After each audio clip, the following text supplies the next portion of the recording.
ಯುವತಿಯ ಭರ್ಬರ ಹತ್ಯೆ ನಡೆದಿದೆ. ಕೊಲೆ ಮಾಡಿ ಅಂಗಾಂಗಗಳನ್ನ ಕತ್ತರಿಸಿದ್ದಾರೆ ದುಷ್ಕರ್ಮಿಗಳು. ಭೀಕರವಾಗಿ ಹತ್ಯೆಯನ್ನ ಮಾಡಲಾಗಿರುವಂತದ್ದು. ಬಳಿಕ ಮೂಟೆಗೆ ತುಂಬಿ ನಾಲೆಗೆ ಎಸೆದೋಗಿದ್ದಾರೆ ಪಾಪಿಗಳು. ಮಂಡ್ಯದಲ್ಲಿ ಯುವತಿಯೊಬ್ಬಳ ಭರ್ಬರ ಹತ್ಯೆ ನಡೆದಿದೆ. ಭೀಕರವಾಗಿ ಕೊಲೆಯನ್ನ ಮಾಡಿರುವಂತದ್ದು. ಪ್ರತಿಯೊಂದು ಅಂಗವನ್ನ ಕತ್ತರಿಸಿ ಮೂಟೆ ಒಳಗೆ ಹಾಕಿದ್ದಾರೆ. ನಂತರ ನಾಲೆಗೆ ಎಸೆದೋಗಿದ್ದಾರೆ ಪಾಪಿಗಳು. ಕೆಆರ್ಪೇಟೆ ತಾಲೂಕಿನ ಹೇಮಗಿರಿ ಸಮೀಪ ನಡೆದಿರುವಂತಹ ಘಟನೆ ಇದು. ನಾಲೆಯಲ್ಲಿ ತಲೆ ಮತ್ತು ಅಂಗಾಂಗಗಳು ಪತ್ತೆಯಾಗಿದ್ದಾವೆ. ಸ್ಥಳಕ್ಕೆ ಪೊಲೀಸರು ಭೇಟಿಯನ್ನ ನೀಡಿ ಪರಿಶೀಲನೆಯನ್ನ ನಡೆಸ್ತಾ ಇದ್ದಾರೆ. ಯಾರು ಏನು ಎತ್ತ ಅನ್ನೋದ್ರ ಬಗ್ಗೆ ಮಾಹಿತಿಯನ್ನ ಕೂಡ ಕಲೆ ಹಾಕ್ತಾ ಇದ್ದಾರೆ.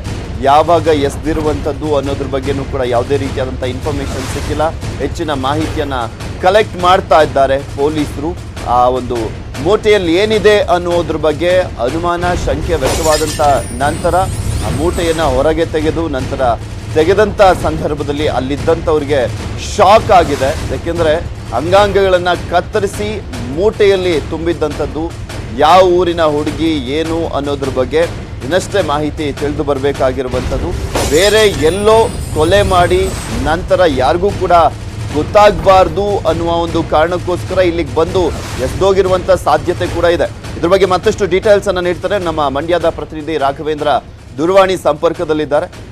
ರಾಘವೇಂದ್ರ, ಈ ಒಂದು ಪ್ರಕರಣಕ್ಕೆ ಸಂಬಂಧಪಟ್ಟಂತೆ ಹೆಚ್ಚಿನ ಅಪ್ಡೇಟ್ಸ್ ಏನು ಸಿಗ್ತಾ ಇದೆ? ಖಂಡಿತವಾಗಿ ಪೃಥ್ವಿರಾಜ್, ಏನು ಈ ಒಂದು ಘಟನೆ ನಡೆದಿರುವಂತದ್ದು ಕೆಆರ್ಪೇಟೆ ತಾಲೂಕಿನ ಬಂಡಿಹೊಳೆ ಗ್ರಾಮದ ಬಳಿ ಅಂದ್ರೆ ಹೇಮಾವತಿ ನದಿ ಪಕ್ಕದಲ್ಲಿ ಏನು ನಿನ್ನೆ ದಿನ ಈ ಒಂದು ಘಟನೆ ಬೆಳಕಿಗೆ ಬಂದಿದೆ. ಏನು ಆ ಒಂದು ಬರ್ಬರ ಹತ್ಯೆ ನಡೆದಿರುವಂತದ್ದು. ಯುವತಿಯನ್ನ ಬೇರೆಲ್ಲೋ ಕೊಲೆ ಮಾಡಿ ಆ ಯುವತಿಯ ಅಂಗಾಂಗವನ್ನ ಕತ್ತರಿಸಿ ಅದು ಕೂಡ ಒಂದು ಮೂಟೆಯಲ್ಲಿ ಕಟ್ಟಿ ಒಂದು ನಾಲೆಗೆ ಎಸೆದಿರ್ತಾರೆ. ಅದೀಗ ಒಂದು ಪ್ರಕರಣ ಈಗ ಗ್ರಾಮಸ್ಥರ ಒಂದು ಮಾಹಿತಿ ಮೇರೆಗೆ ತಿಳಿದು ಬಂದಿರುವಂತದ್ದು. ಜೊತೆಗೆ ಪೊಲೀಸರು ಕೂಡ ಹೋಗಿ ನೋಡಿದಾಗ ಅಲ್ಲಿ ಒಂದು ಮೂಟೆಯಲ್ಲಿ ಇರುತ್ತೆ. ಆ ಮೂಟೆಯಲ್ಲಿ ಇದ್ದಂತ ಶವವನ್ನು ನೋಡಿದಾಗ ಪೊಲೀಸರು ಕೂಡ ಒಂದು ಕ್ಷಣ ಬೆಚ್ಚಿ ಬಿದ್ದಿರ್ತಾರೆ. ಯಾಕೆಂದ್ರೆ ಅಷ್ಟು ಭಯಾನಕ ರೀತಿಯಲ್ಲಿ ಆ ಒಂದು ಅಪರಿಚಿತ ಯುವತಿಯ ಶವವನ್ನ ಕತ್ತರಿಸಿ ಕೈಕಾಲು ಮುಂಡ ಮತ್ತೆ ದೇಹದ ಅಂಗಗಳನ್ನು ವಿವಿಧ ಭಾಗಗಳಿಗೆ ಕತ್ತರಿಸಿ ಹಾಕಿರುವಂತದ್ದು. ಜೊತೆಗೆ ಈಗಾಗಲೇ ಕೂಡ ಪೊಲೀಸರು ಈ ಒಂದು ಪ್ರಕರಣವನ್ನು ದಾಖಲಿಸಿಕೊಂಡು ತನಿಖೆ ನಡೆಸುತ್ತಿದ್ದಾರೆ. ಯಾಕೆಂದ್ರೆ ಈ ಒಂದು ಸತ್ತಿರುವಂತ ಯುವತಿ ಯಾರು, ಯಾಕೆ ಇಲ್ಲಾಗಿದೆ, ಇವೆಲ್ಲವನ್ನು ಕೂಡ ಮಾಹಿತಿಯನ್ನು ಕಲೆ ಹಾಕ್ತಿದ್ದಾರೆ. ಇವೆಲ್ಲವನ್ನ ನೋಡ್ತಾ ಬೇರೆಲ್ಲ ಒಂದು ಕೊಲೆಯನ್ನ ಮಾಡಿ ಇಲ್ಲಿ ತಂದು ಶವವನ್ನು ಹಾಕಿರುವಂತದ್ದು. ಈಗ ಪೃಥ್ವಿರಾಜ್, ಯಾವಾಗ ಹಾಕಿದ್ದಾರೆ ಅನ್ನೋದ್ರ ಬಗ್ಗೆ ಏನಾದ್ರೂ ಮಾಹಿತಿ ಇದೆಯಾ? ಯಾರಾದ್ರೂ ಅಲ್ಲಿ ಇದ್ದಂಥವ್ರು, ಯಾರಾದ್ರೂ ನೋಡ್ದಂಥವ್ರು ಏನಾದ್ರೂ ಮಾಹಿತಿಯನ್ನ ಕೊಟ್ಟಿದ್ದಾರಾ ಪೊಲೀಸರಿಗೆ? ಸ್ಥಳೀಯರು ಹೇಳೋ ಪ್ರಕಾರ ಕಳೆದ 3 ದಿನಗಳ ಹಿಂದೆ ಒಂದು ವಾಹನದಲ್ಲಿ ಒಂದು ಯಾರೊಬ್ಬ ಬಂದಿದ್ದು ಈ ಒಂದು ಶವನ್ನ ಹಾಕೋಗಿದ್ದಾರೆ ಸ್ಥಳೀಯರು ಈಗ ಪೊಲೀಸರಿಗೆ ಮಾಹಿತಿಯನ್ನು ಕೊಟ್ಟಿದ್ದಾರೆ. ಹಾಗಾಗಿನೇ ಕೂಡ ಆ ಒಂದು ದಿಕ್ಕಲ್ಲಿ ಈಗ ಪೊಲೀಸರಿಗೆ ತನಿಖೆಯನ್ನ ಮಾಡ್ತಿರುವಂತದ್ದು. Prithviraj, okay, thank you Raghavendra ನಿಮ್ಮೆಲ್ಲ ಡೀಟೇಲ್ಸ್ಗಾಗಿ.